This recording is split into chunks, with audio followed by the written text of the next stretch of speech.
Hi guys, welcome back to the channel and welcome to another head-to-head video. In today's episode we're comparing a future cult car, which is the Yaris GR, with the already icon for quite a lot of people, the VW Golf R. Now, even though these two cars are not direct rivals, they are the only hot hatches with four-wheel drive systems that you can buy today. That's one of the reasons why I'm comparing them, but the other is pricing. Despite the Yaris base price being lower than that of the Golf, in recent months the Golf R prices have kind of tanked, while the Yaris GR ones have gone up because that is a limited edition car and it's almost sold out. So without further ado, let's start by comparing the specs. Then we'll compare the interiors and then we'll see how these two cars drive back to back.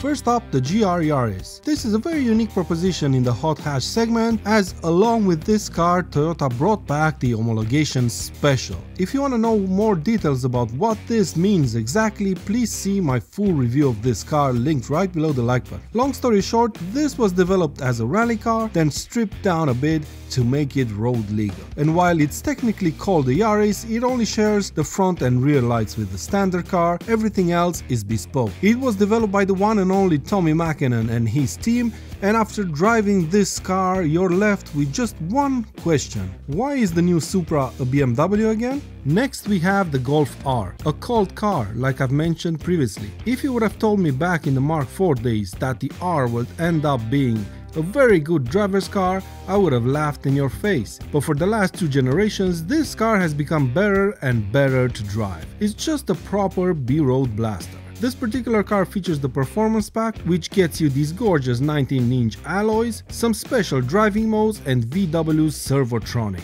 which is basically a speed-dependent steering rack. Then you have a very expensive Akrapovic exhaust fitted from factory and the obligatory lapis blue paint job.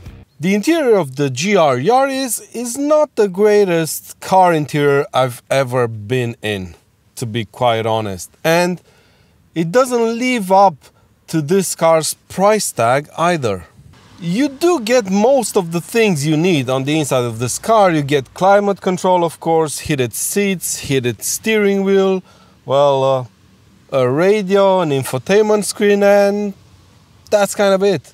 The driving position is way too high. It feels like you're sitting on top of the car rather than inside. The center rear view mirror feels like it's blocking the entire view, especially when you're turning right. The infotainment screen is pointing more towards the passenger rather than the driver, and these dials over here, the instrument cluster, feels like it's one of the most basic of dial setups that Toyota could find.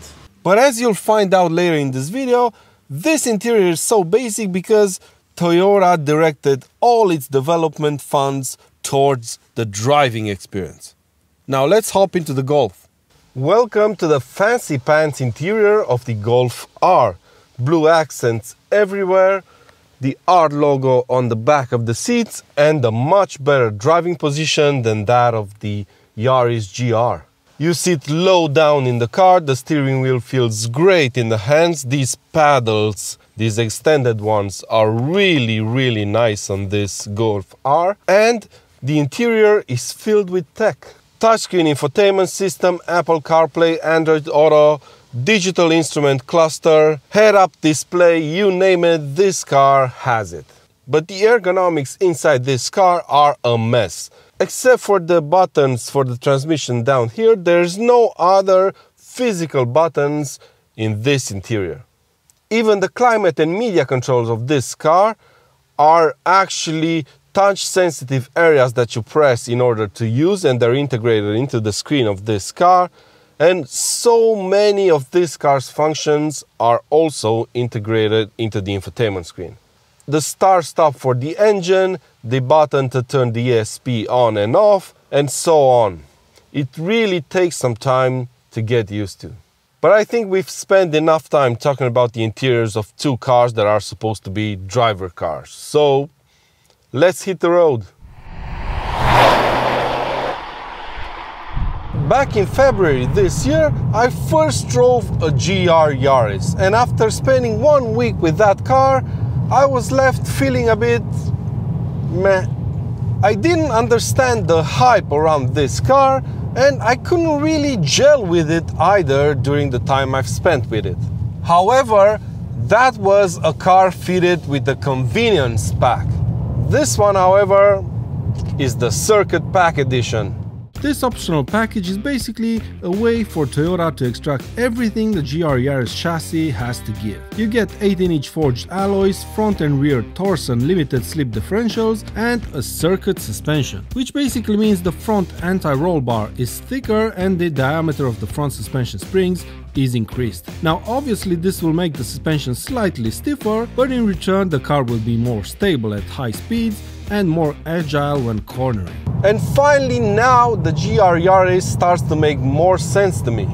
I get why people fall in love with this car. It's very, very good to drive. You do feel that the suspension is a bit firmer than that of the convenience pack car, but it's not harsh in any way.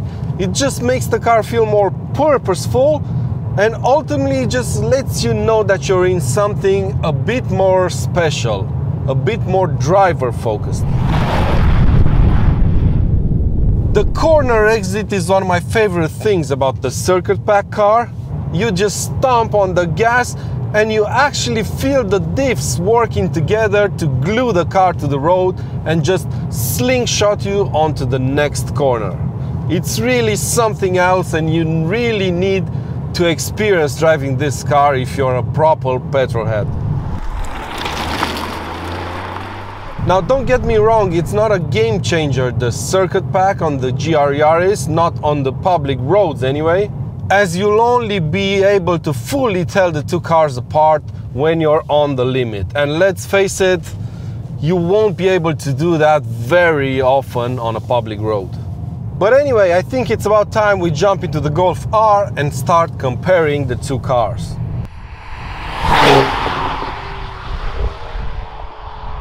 Now, a lot of people might think of this car as just a Golf with a big engine, but they'd be wrong, of course. The amount of engineering that VW has put into this car is quite impressive. But remember at the beginning of the video when I mentioned that these two cars are both four-wheel driven ones? That is indeed true, but there's a catch. While the Yaris's four-wheel drive system is permanent, meaning all four wheels are driven by the engine at all times, that car defaults to 40/60 in its normal driving mode, but you can put it into 30/70 if you put it into sport, or 50/50 power distribution if you put it in track. The Golf system is not permanent, I mean. 90% of the time the Golf R is a front-wheel driven car. Now, the Golf R's four-wheel drive system is still called 4Motion, but it's a bit different than the old one. Like I've said, 90% of the time, when you're just cruising around and you don't really need to send power to all four wheels, this is the front-wheel driven car. But when you're on it, you start pushing, the four-wheel drive system can send up to 50% of the power to the back wheels, just like the old system. But here's where everything changes. The Mark 8 Golf R now features a torque vectoring system at the back. This system uses two multi-plate clutches that can distribute up to 100% of the power sent to the back wheels to an individual rear wheel. And because of this, VW added a drift mode to this car. In a previous review of the Mark 8 Golf R, I called this mode a gimmick and I stand by it. If it's not snowing or if it's not very wet on the road, this car will not drift. Then we have the powertrains of the two cars, and they couldn't be more different. The Yaris has to make do with a 1.6 three-cylinder turbocharged petrol engine that can produce 265 horsepower and is mated exclusively with a 6-speed manual transmission. On the other hand, the Golf R has a 2-liter 4-cylinder turbocharged petrol engine at the front that can produce 320 horsepower, and it's paired exclusively this time with an automatic transmission, the 7-speed DSG. And in theory at least, the Golf R is half a second faster from north to 100 kilometers per hour compared to the Yaris GR. And this is a difference I highly doubt is accurate, given I've driven these two cars back to back for one whole week. Because despite the Yaris's engine topping out when you reach higher speeds of above 100 kilometers per hour, I think in the real life these two cars, especially up until 100 kilometers per hour, are dead even. Now, driving these two cars, how do they feel like? Well, to be honest, there's not much in it. And I know a lot of Yaris fans are gonna hate me for saying this, but 90% of the time on public roads, you can't do stuff with the Yaris GR that you can't match inside the Golf R. And that's because the Yaris GR only comes alive, in my opinion, once you take it to the absolute limit. That's when those fantastic diffs at the front and at the back axle start to work their magic, and those Michelin PS4S tires start to bite properly into the tarmac.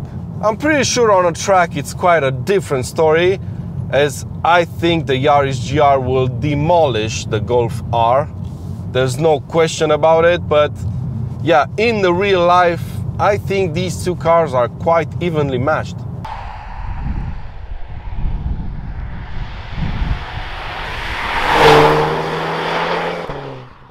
So I guess it's conclusion time. Which is the car to have? The 2021 analog rally car, which is the Yaris GR, or the fancy new and shiny Golf R?